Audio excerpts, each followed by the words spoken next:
En tout cas, votre proposition, Grégoire, a un bel accueil parce que pour le lancement de l'album, on a pu voir dans la presse, vous avez été dans une école. Ouais, j'étais dans une école, on a fait une sorte de masterclass de poésie et de musique. Et effectivement, je suis en train de me demander si j'ai pas plus de promos sur cet album que sur tous mes albums confondus.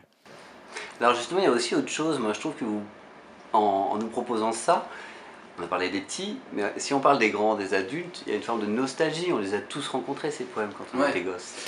Oui, c'est effectivement. Mais d'ailleurs, je trouve que dans ce que j'ai fait, il y a des chansons qui tournent vraiment à la comptine, très simples, qu'on écoute avec ses enfants. Et vu que j'ai un fils de 2 ans, ça me rappelait ça.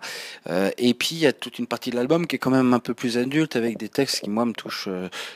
Tous les textes me touchent, mais ceux-là vraiment particulièrement. Et j'ai écrit ça. Il y a certaines chansons qui pourraient être complètement dans un de mes albums entre guillemets standards.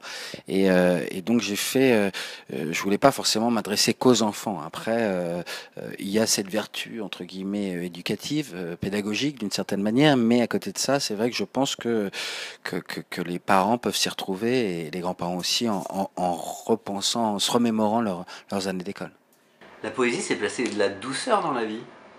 La poésie, c'est le plus joli surnom qu'on donne à la vie, comme dirait Prévert. C'est effectivement, c'est une belle manière de dire les choses. Je pense que même moi, je m'en suis servi pas mal pour la séduction. Comme j'étais timide à l'époque, j'ai tendance à écrire des poèmes aux filles qui me plaisaient. C'est vrai que je pense que la poésie, c'est une façon plus belle de dire les choses du quotidien. L'objet, parce que là, on est sur un album concept et je trouve que c'est un très bel objet que vous proposez. Vous le disiez tout à l'heure, il y a des dessins, il y a des paroles, il y a les partitions. C'est vous qui vouliez ça? Oui, moi je voulais qu'il y ait les textes, les partitions, je voulais qu'il y ait effectivement des illustrations aussi.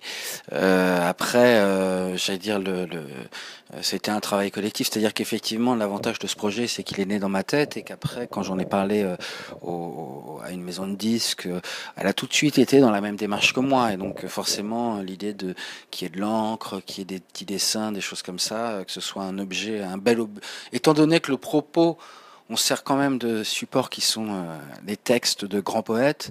Il fallait que tout aille avec. C'est vrai que c'était déjà moi les livrets me parlent beaucoup. Donc là, le fait qu'il y ait les textes, ça me paraissait évident. Ensuite, rajouter les partitions, de proposer le plus de choses possibles aux gens. Moi, ça me paraissait important. Sur scène, poésie de notre enfance, vous le voyez comment? Je le vois pas encore. Ça va déjà être dans les écoles un peu. Ensuite, quoi qu'il arrive, ce sera dans ma prochaine tournée. Alors, est-ce qu'elle sera consacrée à cet album-là ou pas? Ça, j'en sais rien encore. Mais, euh, mais sur ma précédente tournée, j'avais déjà consacré un gros passage, un quart d'heure, une demi-heure à Victor Hugo. Il y avait des choses comme ça où je récitais, même, je chantais même pas, mais je récitais des poèmes de Victor Hugo. Donc là-dessus, pour les gens qui m'ont déjà vu sur scène, ça va pas leur paraître bizarre entre guillemets. Et c'est assez naturellement, je pense que j'ai tendance à faire dans mes concerts, j'ai tendance à faire des sortes de, c'est une suite de séquences.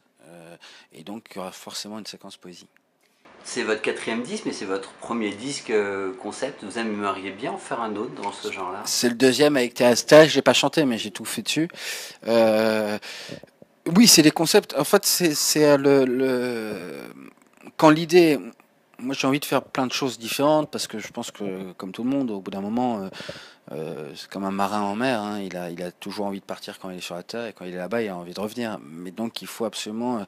J'ai toujours besoin d'avoir un challenge, une idée, un défi, et donc ça, c'est quelque chose qui m'amuse. Après, les challenges, j'ai pas envie j'allais dire de les créer. C'est un peu le hasard qui m'a amené là-dessus et ça m'a. Il y a plein de choses. Je pense notamment, on parlait de Victor Hugo. Victor Hugo, c'est quelqu'un qui me fascine et j'ai plein d'idées sur lui.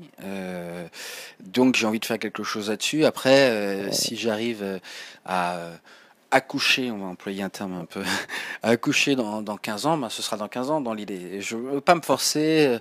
Je m'impose aucun timing. J'ai la chance aujourd'hui de pouvoir vivre j'allais dire de ma passion et de pouvoir me permettre de faire des albums comme ça. Et c'est une grande chance. Donc après, en fonction de ma sensibilité, on verra où ça me mène. Grégoire, un grand merci pour cet entretien. Le Merci à vous. titre de votre album, Poésie de notre enfance, un grand merci à vous. Merci à vous.